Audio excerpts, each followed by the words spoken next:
Universidade Falada. Conhecimento à velocidade de um clique. A Universidade Falada apresenta o audiolivro Alimentação na Visão Judaica, de autoria de Celina Branco Malanga.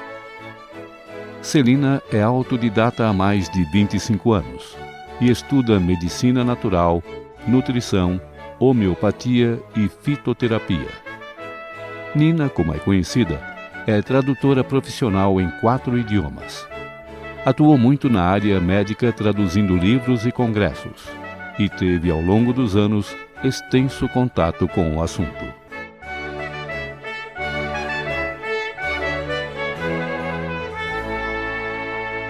Maimonides classificou a medicina em 3 divisões: a preventiva, a curativa e a que atendia os convalescentes, inválidos e anciãos. Ele escreveu trabalhos de medicina como extratos de Galeno, uma seleção que considerava o mais relevante entre os ensinamentos de Galeno. O comentário sobre os aforismos de Hipócrates, onde critica outros pontos de Hipócrates. Aforismos médicos de Moisés, com a descrição, diagnóstico e tratamento de várias doenças. Tratados sobre as hemorroidas, tratados sobre as relações sexuais, escrito para um sobrinho de Saladino, onde descreve alimentos e drogas afrodisíacas e antiafrodisíacas. E descreve também a fisiologia sexual. Este tratado é também intitulado de Livro da Santidade, porque aconselha a moderação na atividade sexual.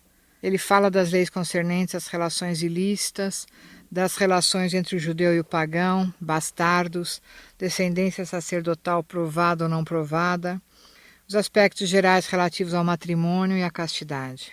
Maimonides relata sobre carnes e outros alimentos proibidos em todos os seus livros, e aqueles que são para o consumo humano, tudo sob o aspecto da lei, pela regulamentação da vida íntima e social. Escreveu o tratado sobre a asma, com um regime dietético e climático apropriados para os asmáticos.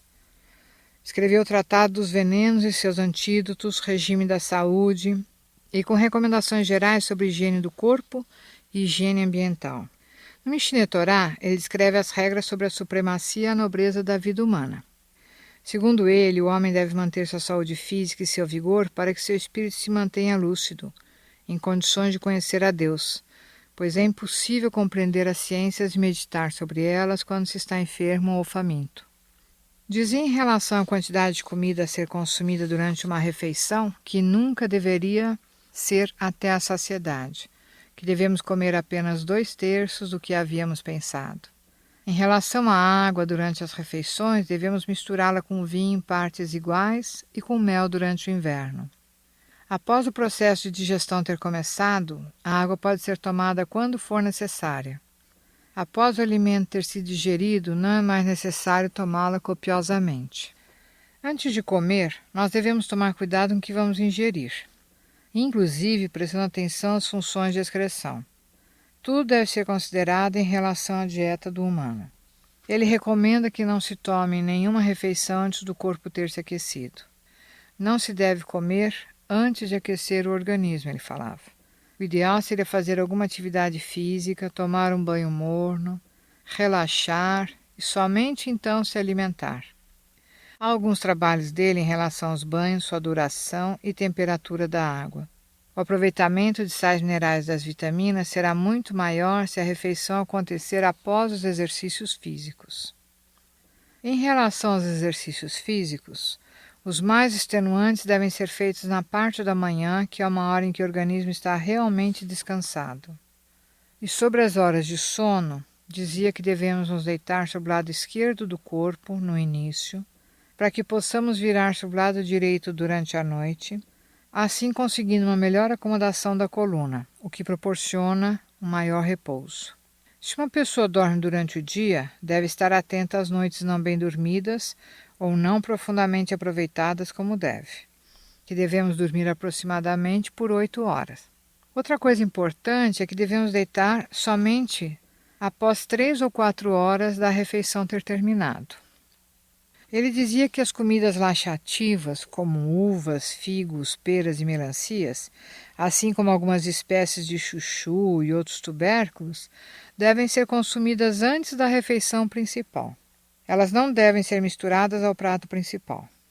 Inclusive, dizia que o intervalo devia ser deixado entre essa primeira refeição e o prato principal, para que o estômago possa consumir adequadamente todos os nutrientes necessários desta primeira alimentação laxativa. Imediatamente após a refeição principal, os alimentos digestivos podem ser comidos, como as maçãs, as peras e outras frutas desse tipo. O abacaxi também pode ser considerado e podem ser todos consumidos. Um dos pontos bastante interessantes da dieta que Maimonides recomenda para a saúde e higiene da pessoa é que se troque a refeição no verão. Por exemplo, não se devem consumir determinados alimentos que seriam quentes, e no inverno outros devem ser consumidos. Nas estações intermediárias, vamos passando de um alimento para o outro gradativamente. Na época de calor, no verão, por exemplo, devem ser consumidas as comidas frias e devem ser condimentadas com vinagre. Durante o inverno, as comidas quentes devem ser consumidas e os condimentos são absolutamente liberados, tais como a mostarda, que funciona como um aquecedor do corpo. As pimentas também são excelentes. Em relação às distinções dos países, ele também é bastante enérgico, dizendo que a dieta deve seguir o clima de cada local. Se você está no verão, mas numa temporada fria, obviamente que deve seguir a recomendação da dieta para frio, a fim de manter seu corpo saudável. Algumas comidas são muito ruins para o ser humano e não deveriam nunca ser consumidas. Por exemplo, os peixes e os queijos extremamente salgados. As carnes salgadas também, como aqui no Brasil a carne de sol, não devem ser consumidas, a não ser que se retire absolutamente todo o resquício do cloreto de sódio. Alguns tipos de cogumelos também ele considera ruins para o consumo. Em relação ao vinho, ele recomenda o vinho fresco no lugar do vinho pressionado. Deve ser tomado em todas as refeições, sendo que ele também recomenda que se misture a água. Em relação à comida guardada por muito tempo... Esperamos que você tenha gostado desta prévia. Para continuar ouvindo este audiolivro no Google Play Livros, use o link na descrição do vídeo.